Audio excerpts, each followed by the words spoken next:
दोस्तों जय हिंद जय भारत। मैं मदन लाल आज़ाद, संयोजक संस्थापक all India bike boat taxi union.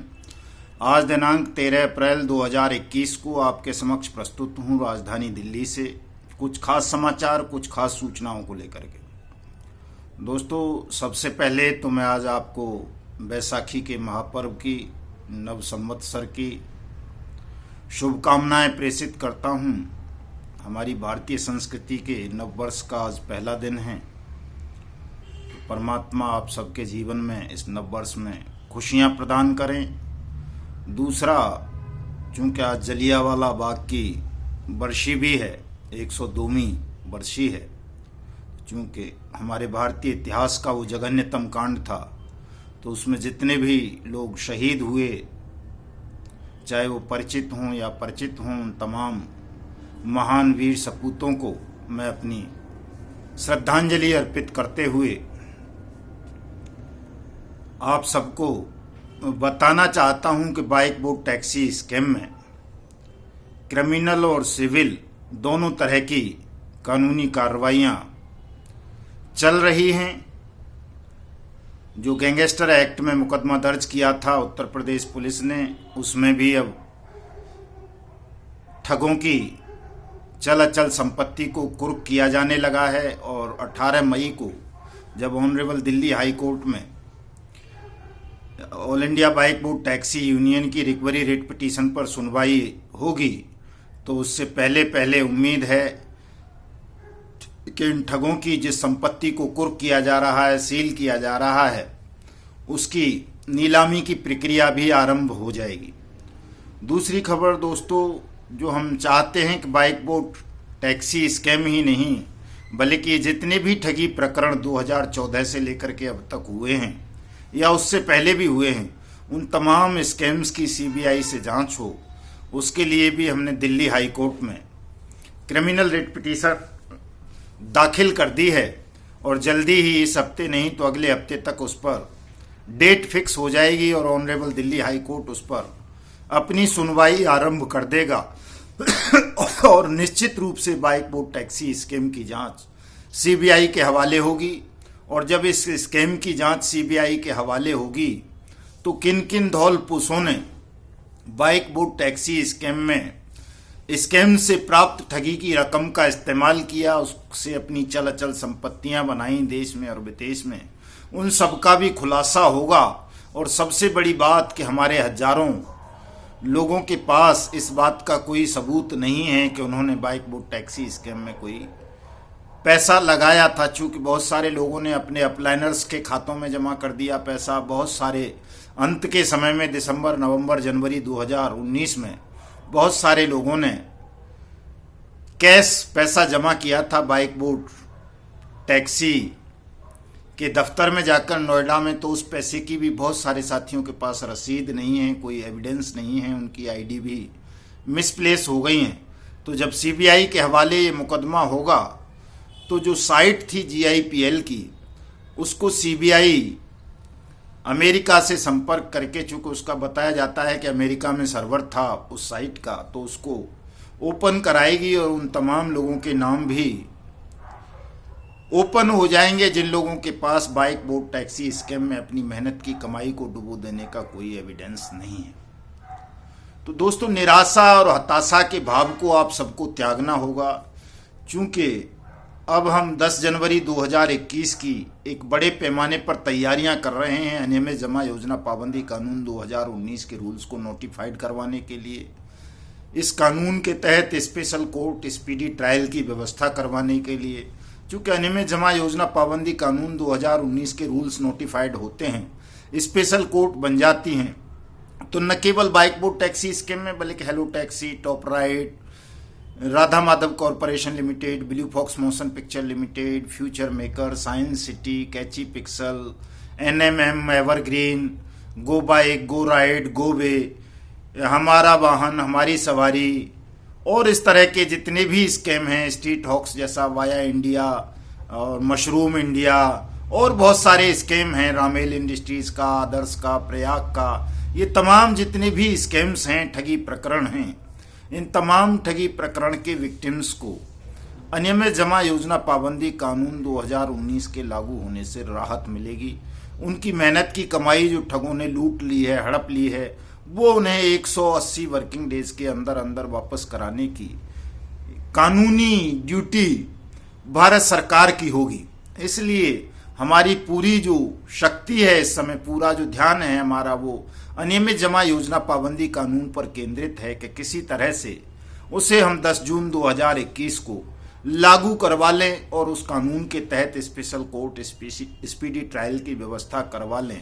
तो जो हमारे पल्स के करोड़ों निवेशक हैं PACL के, उसमें 2016 में ऑनरेबल सुप्रीम कोर्ट ने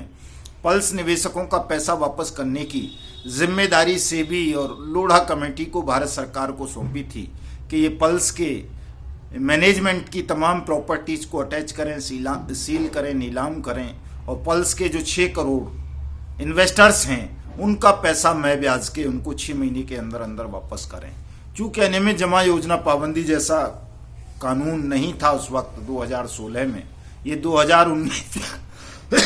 2019 में हमारी पार्लियामेंट ने बनाया ये कानून। यदि ये कानून उस वक्त होता या आज भी ये लागू हो जाए तो जो PACL के, सहारा स्कीम के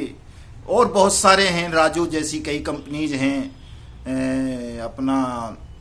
मुंबई में कई इस तरह की कंपनी रही हैं, कई गोल्ड कंपनी हैं, कई माइंस कंपनी हैं, कई पशुओं से जुड़ी हुई कंपनी हैं जिन्होंने ठगी की हैं, कई चिटफंड कंपनीज हैं। इन तमाम जो हजारों कंपनीज ने जो ठगी की, यदि ये अनियमित जमा योजना पाबंदी कानून 2019 लागू हो जाता है तो उन तमाम निवेशकों को इससे लाभ मिलेगा जिनकी मेहनत की कमाई को किसी भी ठग कंपनी ने या सोसाइटी ने या कोऑपरेटिव बैंक ने या किसी पार्टनरशिप फर्म ने लूटा है, हड़पा है। तो इसलिए अब हम जो ये 10 जून 2021 का एक सत्याग्रह आंदोलन अनियमित जमा योजना पाबंदी कानून को लागू करने के लिए करने जा रहे हैं, उसमें तमाम ठग कंपनीज के विक्टिम्स को हम सम्मिलित कर रहे हैं, उनका आह्वान कर रहे हैं कि तमाम साथी 10 जून 2021 को जंतर मंतर संसद भवन नई दिल्ली पधारें और इस सत्याग्रह आंदोलन को सफल बनाएं और विवश कर दें सेंट्रल गवर्नमेंट को अनियमित जमा योजना पाबंदी कानून 2019 के रूल्स को नोटिफाइड करने के लिए, ताकि पुनः किसी विक्टिम के साथ ऐसा ना हो जिस तरह का PACL स्कैम में हुआ है कि 2016 में सुप्रीम कोर्ट ने आदेश किया 6 महीने के अंदर पैसा वापसी करने का, और आज 2021 चल रहा है, अप्रैल आधा बीत चुका है, यानी 5 साल लगभग होने को जा रही हैं और 5 साल में केवल 10-15 हज़ार लोगों का थोड़ा थोड़ा, जिसका किसी का 2,000, 3,000, 5,000, 6,000 रुपये तक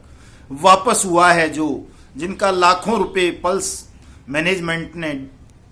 ठगा, वो तमाम लोग आज भी दर दर की ठोकर खा रहे हैं। लाखों लोग उसमें सुसाइड के कगार पर हैं, हजारों लोग सुसाइड कर चुके हैं, लाखों लोग घर से बेघर हो चुके हैं। ये इतना बड़ा स्कैम था हमारे देश का PACL का, जिसमें 6 करोड़ निवेशक थे। इसी तरह से बाइक बोट टैक्सी स्कैम में हमारे 2 लाख से ज़्यादा फौजी भाइयों को ठगा गया, उनके शरीर का खून निकाल कर विदेशों में बेचा गया। फिर भी सरकार ने न सैनिकों पर रहम खाया, न किसानों पर रहम खाया, न मजदूरों पर खाया, न अन्य नागरिकों पर खाया, और इस स्कैम की जांच आज भी CBI के हवाले नहीं की। और विवश होकर के हम, जब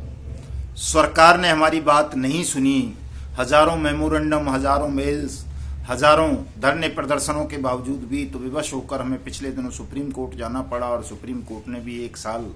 के बाद हमारी रेट पर सुनवाई की और उसको ये कह करके हमें वापस कर दिया कि आप दिल्ली हाई कोर्ट जाएं, वहाँ से आपको रिलीफ मिलेगा। तो निश्चित रूप से रिलीफ तो मिलेगा दोस्तों, लेकिन ऐसे रिलीफ का भी कोई फायदा नहीं होगा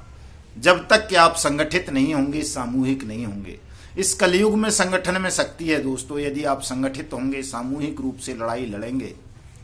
तो supreme court, high court, central government या सरकार की अन्य एजेंसीज आपकी अनदेखी नहीं कर पाएंगी, आपकी उपेक्षा नहीं कर पाएंगी, और जैसा आदेश अदालत का होगा उसका इम्प्लीमेंट सरकार करेगी। यदि आप लोग अलग अलग होकर लड़ते रहे, एकजुट नहीं हुए, संगठित नहीं हुए, तो ये सरकार आपके साथ इसी तरह का खेल खेलती रहेगी जैसा PACL के 6 करोड़ निवेशकों के साथ खेला है। इसीलिए मैं बार बार तमाम साथियों से ये अपील करता हूं कि आप एकजुट हों, सामूहिक हों और all India bike board taxi union के बैनर तले 10 जून 2021 के इस अभिनव सत्याग्रह आंदोलन को सफल बनाकर अनियमित जमा योजना पाबंदी कानून 2019 को लागू करवाएं, ताकि आपकी मेहनत की रकम जो डूब चुकी है वो आपको जल्दी से जल्दी वापस मिल सके। दोस्तों, इस वीडियो संदेश के साथ मैं एक अपील और आप तमाम साथियों से करना चाहूँगा। बहुत सारे साथियों के मन में ये है कि जी जब सबका होगा हमारा भी हो जाएगा, हमारा पैसा भी मिल जाएगा। दोस्तों, इस भाव को अपने मन से निकाल दो और तमाम लोग अपनी अपनी शिकायत, अपने अपने क्लेम अवश्य फाइल करें। स्वयं नहीं फाइल कर सकते, all India bike board taxi union के माध्यम से फाइल करें, ताकि जब भी सरकार इस पैसे की वापसी के लिए कोई व्यवस्था बनाए तो सरकार के पास आपका शिकायत, आपका दावा भी होना चाहिए कि आप भी PACL, bike boat, hello taxi, top ride, Radha Madhav, catchy pixel, blue fox motion, science city या फ्यूचर मेकर या किसी अदर ठग कंपनीज के विक्टिम में शिकार हुए हैं। आपकी मेहनत की कमाई को भी ठगों ने हड़पा है। साथियों, इस मामले में आप लापरवाही ना बरतें। अपनी अपनी शिकायत, अपना अपना दावा अवश्य दाखिल करें। अपने नियरेस्ट थाने में करें, अपनी डिस्ट्रिक्ट कोर्ट में करें, अपने स्टेट के हाई कोर्ट्स में करें या सुप्रीम कोर्ट और हाई कोर्ट में करें, या जो all India bike board taxi union की रिकवरी रिट पिटीशन और क्रिमिनल रिट पिटीशन कोर्ट के अंदर चल रही हैं उनको ज्वाइन कर लें। वो सबसे आसान तरीका है, सरल है और सबसे सस्ता भी है। उसमें आपका न समय खर्च होगा, न मेहनत लगेगी, न ज़्यादा धन खर्च होगा। और साथ साथ दोस्तों, आप सोशल मीडिया पर एक्टिव रहें, ताकि 10 जून 2021 का हमारा आंदोलन एक बड़ा आंदोलन हो सके, हम इसे घर घर पहुंचा सकें। क्योंकि अभी कोविड-19 की जो दूसरी लहर है उसको भी मद्देनजर रखते हुए आप सबको अपने बचाव करना है, स्वस्थ रहना है और घर बैठे ही या अपने दफ्तर में रहते हुए आप जहां भी हैं वहीं से सोशल मीडिया के माध्यम से आपको हमारे हैशटैग अनियमित जमा योजना पाबंदी कानून को प्रचारित करना है, प्रसारित करना है। हमारे ट्विटर हैंडल युगांतर न्यूज़ को फॉलो करना है, हमारे फेसबुक पेज को मदन लाल आज़ाद को फॉलो करना है और हमारा जो ये यूट्यूब चैनल है इसको आपको सब्सक्राइब करना है। हमारे इस वीडियो संदेश को ज़्यादा से ज़्यादा लोगों तक पहुंचाना है, शेयर करना है, कमेंट करना है। और हमारा जो आंदोलन होने जा रहा है उसके विषय में अगर आपके पास कोई बेहतरीन सुझाव हो तो वो अपने सुझाव भी कमेंट में आप दे सकते हैं। साथियों, अगला वीडियो दोबारा से कोई अपडेट होगी तो आपको मैं दूंगा। इसके लिए जो ये ताज़ा अपडेट आप पाना चाहते हैं व्हाट्सएप पर, फ़ोन के माध्यम से, उस पर थोड़ा सा कम ध्यान दें और इस वीडियो चैनल को, इस यूट्यूब चैनल को सब्सक्राइब कर लें, ताकि आपको घर बैठे हुए तमाम ठगी प्रकरणों के संदर्भ में ताज़ा अपडेट आपको मिलती रहे। जय हिंद, जय भारत।